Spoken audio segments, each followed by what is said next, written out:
Olá, meus amigos. Hoje vamos de XP e E11. Alguns gostam de chamar de XPI, mas enfim, é um FIP, né? Um fundo de investimento em participações voltado para infraestrutura. A gente vai dar uma olhada no ativo. Tem operações ali para a gente dar uma olhada, questão de expectativa de distribuição já para esse ano de 2025, números, atualizações, novas operações. Bastante coisa para a gente ver, né? Já lembrando, né? O FIP é um pouco diferente do que a gente vê nos FIIs. O FIP ali, por exemplo, não tem aquela obrigatoriedade de distribuir mensalmente, apesar de que o XPI E11 ele vem distribuindo mensalmente R$ 1, inclusive tem até essa expectativa desse valor aumentar para ano que vem, ok? Tem a questão do risco que é um pouco diferenciado dos FIIs também. Normalmente os fundos de investimento em participações têm um risco mais acentuado, tendo em vista que é o investimento diretamente naquele ativo, ok? Naquela Nesse caso, então, você tem um risco um pouco mais alto. E também, claro, né, a questão do risco-retorno é esperado um retorno também maior, né? Então, o FIP é visto ali como algo que tem um retorno superior aos FIIs, ok? Não necessariamente que vai acontecer, até porque renda variável, tudo pode acontecer. Mas, enfim, tem outras particularidades que a gente vai ver no decorrer do vídeo, como questão de isento do imposto de renda, de várias itens diferentes do que a gente vê em FIIs, mas enfim, o fundo possui atualmente investimento em 10 ativos, a gente vai já dar uma olhada nesses ativos, inclusive tem algumas exposições que a gente vai olhar nisso também.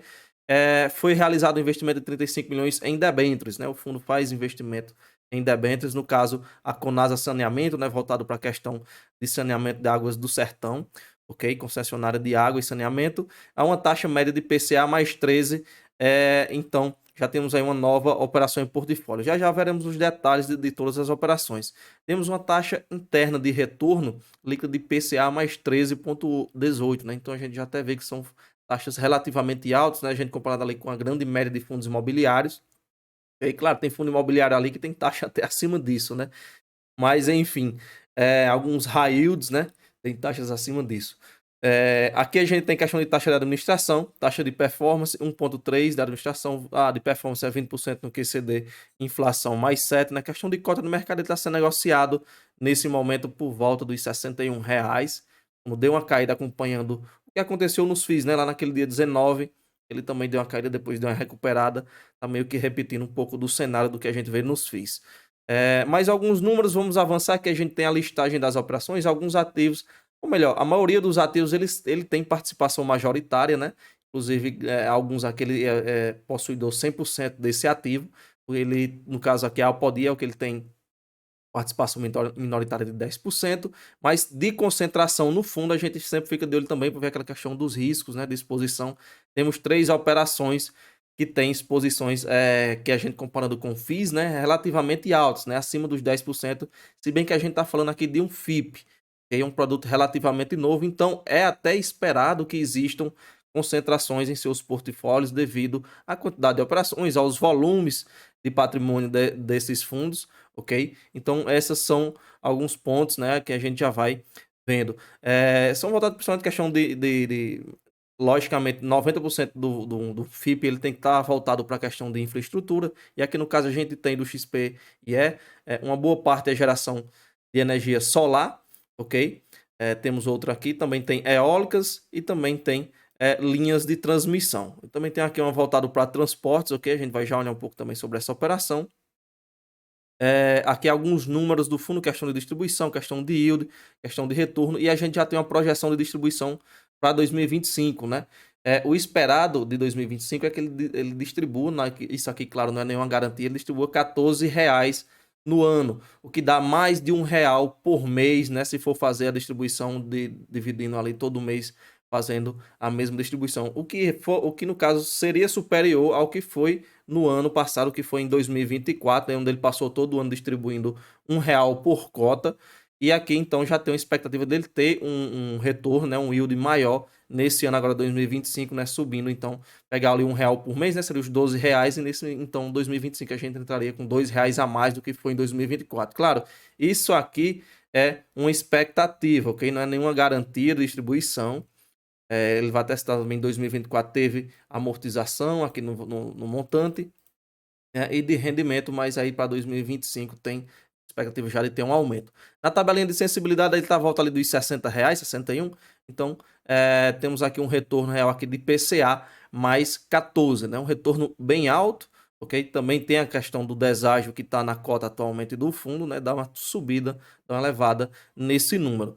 Nos ativos, a gente começa aqui com os ativos de geração solar, ele vai falar sobre as sociedades de propósito específico da Apodi, ok? E ele cita que vem distribuindo mensalmente desde junho, né? Desde julho, questão dos dividendos, já foi distribuído mais de 2,2 milhões de reais essa sociedade paga em 2024 ao fundo. E ele cita também, questão que a gente já tinha visto em relatórios anteriores, né?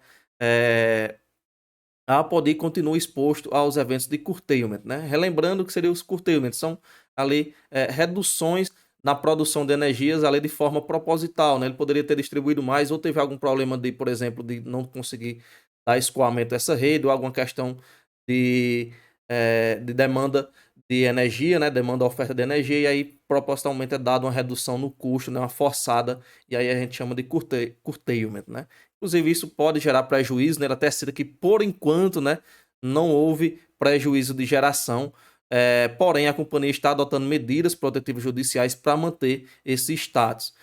Vai falar também que os valores financeiros de receita e EBI e TDA consideram os impactos desses efeitos, desse curtailment, né? Já que você tem uma redução forçada ali, né? A geradora é forçada a produzir mais, né? Então automaticamente vende menos, aliás, é forçada a produzir menos, né? Então automaticamente ela recebe menos. A gente vai até ver isso aqui de forma gráfica, ok?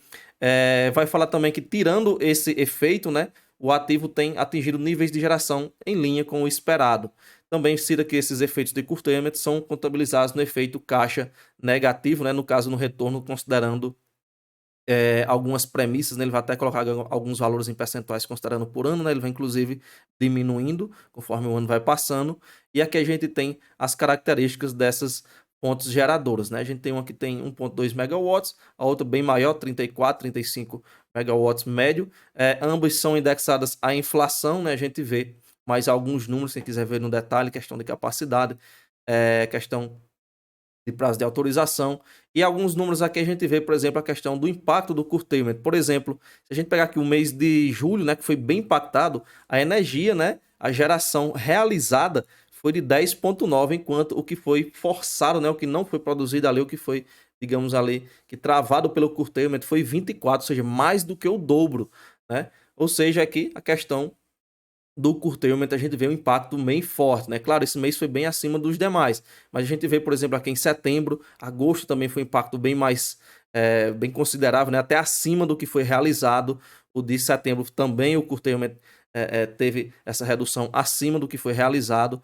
Em outubro ela produziu mais, né? Teve mais realização, mas ainda teve o impacto do curtailment aqui.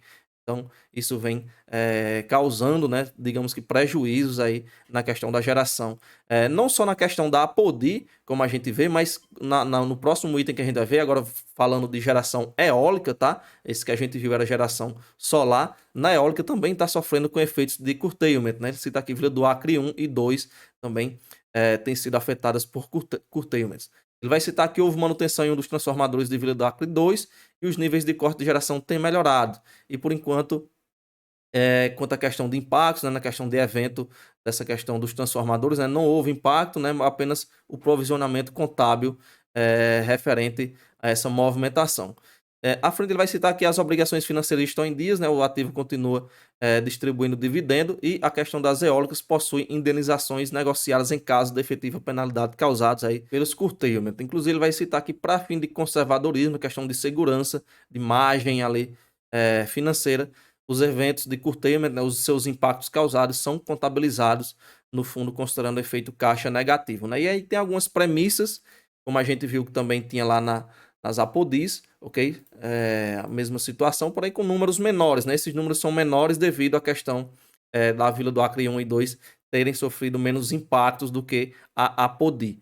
Ok? E aqui a gente vê alguns números, né? Vila do Acre 1 e 2, ambas atrás da inflação. Uma coisa que a gente sempre acompanha aqui de outros relatórios é essa diferença nos preços, né? Em megawatts hora, enquanto Vila do Acre 2 é praticamente, é até mais do que o dobro do preço de Vila do Acre 2, né? A Vila do Acre 1 aqui tem um custo de R$ 319 por megawatts, enquanto a 2 é apenas 144, né? Menos da metade, algo então curioso, né? Ele poderia até falar nos relatórios um pouco sobre isso, mas não tem. Aqui um pouco da geração, né? A gente vê aqui os eventos de curtailment, né?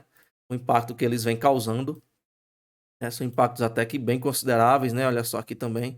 Não chegou a, claro, a ser o mesmo nível do que a gente viu lá na Apodi, né? Tinha mês lá que foi mais do que o dobro do valor, né? Mas aí a gente vê um certo impacto até que forte, né? Em cima do que poderia ter sido realizado, do que poderia ser gerado a mais. Quanto à questão das linhas de transmissão, né? Agora falando, saindo um pouco da parte de geração, indo para a transmissão de energia, né? Onde entra a parte de subestações, a parte de linhas de transmissão. Ele vai falar que a Arteon Z segue com níveis de disponibilidade, imagens EBITDA elevados, né? Lembrando, EBITDA o valor ali ainda a ser debitado, né? Como se fosse o lucro, mas ainda a ser debitado a questão de juros, amortização, impostos, né? Então, é um valor ainda até usado para ver a questão do nível econômico da empresa, mas ainda tem muita coisa a ser debitada desse valor. Ele continua falando que o foco é a geração de caixa, né, na Arteon Z, e também que a empresa teve uma economia financeira futura aí de cerca de R$ 1 milhão devido à exoneração de fiança bancária, né? A gente já tinha visto aqui já em relatórios anteriores, né, lá de outubro. Também vai citar aqui a mesma coisa, né? A meta é que a mesma coisa seja acontecida com a Z3, e isso nos próximos meses, ok? E também cita que a companhia possui uma disputa com a gente já tinha visto isso também em relatórios anteriores, que ele teve um prejuízo, né, durante o período de obras na Z2, onde pode ser beneficiada cerca de 5,1 milhões de reais nessa disputa judicial. Inclusive, ele até cita que o processo já foi ganho no âmbito administrativo e agora tramita na esfera judicial. Então tem um valor aí, quem sabe, para entrar na companhia, ok? Pode até dar uma impulsionada a mais. Aqui a gente tem a questão dos números, né? A gente tem as transmissoras, a maior aqui no caso é da Parnaíba, com 5 subestações e 84 quilômetros de linha de transmissão. E as demais, essa daqui não tem linha, somente 2 subestações. Tem conta com as 5 subestações, mais 27 quilômetros de linha de transmissão. Temos aqui mais alguns números, ok? Quem quiser ver no detalhe, tem a receita anual permitida de cada uma delas. E aqui a gente vê alguns números, né? Segue dentro do que é, digamos, até que esperado, né? Pegando pelo patamar dos meses anteriores. À frente aqui a gente vê então as operações de crédito, né? No caso são debentures. Ele fez um investimento de 15 milhões na F3CI, né? Detentora da Capintiba. No caso, com a receita anual permitida de 27 milhões de reais. E essas debêntures têm uma remuneração de IPCA mais 11. No caso aqui, já tinha, né, a questão dessa debênture aqui de 15 milhões de reais investidos na Coremas Hold 1 e 2, né, que no caso ela possui 5 sociedades de propósito específico, né, de projetos solares operacionais com 156 megawatts pico. Aqui a gente tem mais alguns números a respeito dessa debênture, ok? A remuneração IPCA mais 12, as garantias, né, a alienação fiduciária de ações, né, caso venha ter um problema ele pode usar essas ações como garantia. Tem também certidão fiduciária de recebíveis, né, algo semelhante aí a questão das ações, só que no caso aqui o fluxo de pagamento desses recebíveis seria usado como garantia para pagamento dessa operação. Também tem como garantia fiança dos controladores. Na questão da Capintiba, que foi essa nova operação, taxa de IPCA mais 11, né, quanto à questão das garantias, a alienação fiduciária das ações e a certidão fiduciária dos recebíveis. Mais à frente a gente tem mais atualizações agora a respeito da Alisel, né? No caso do setor de transportes que ele possui em portfólio, ele vai estar que continua registrando alta, né? E vem mês a mês apresentando crescimento, né? Além disso, além dos 3,7 milhões de reais que ele tinha recebido adicionalmente do contrato da Petrobras, ele teve mais 2,4 milhões de outros clientes, ok? Mais alguns números aqui, a gente vê as taxas de remuneração, uma de IPCA mais 13 e a outra com IPCA mais 20, né? Questão das garantias, né? Tem a alienação fiduciária de ações, certidão fiduciária de recebíveis, alienação fiduciária dos equipamentos, né? E a fiança dos acionistas, pessoas físicas. Mais à frente aqui a gente entra nas últimas distribuições, né? No caso, R$1 por cota, como a gente viu em 2024. Aqui não vai estar o de dezembro, né? Tem a questão do delay dos relatórios, mas foi R$1 aqui também. Então ele fechou o ano com distribuição de R$1 por mês, né? Totalizando os R$12 por ano. E para 2025 é esperado os R$14. A gente vai acompanhando para ver como vai ficar. Eu peço a vocês que se inscrevam no canal, deixa o like no vídeo, participa do grupo do Telegram. Nosso grupo, o link vai estar na descrição. Beleza? Aqui a gente já finaliza, ele vai falar um pouco aqui sobre a XP e tal. E a gente finaliza o relatório desse FIP. Beleza? Isso foi tudo que a gente tinha para ver. A gente se vê no próximo e valeu!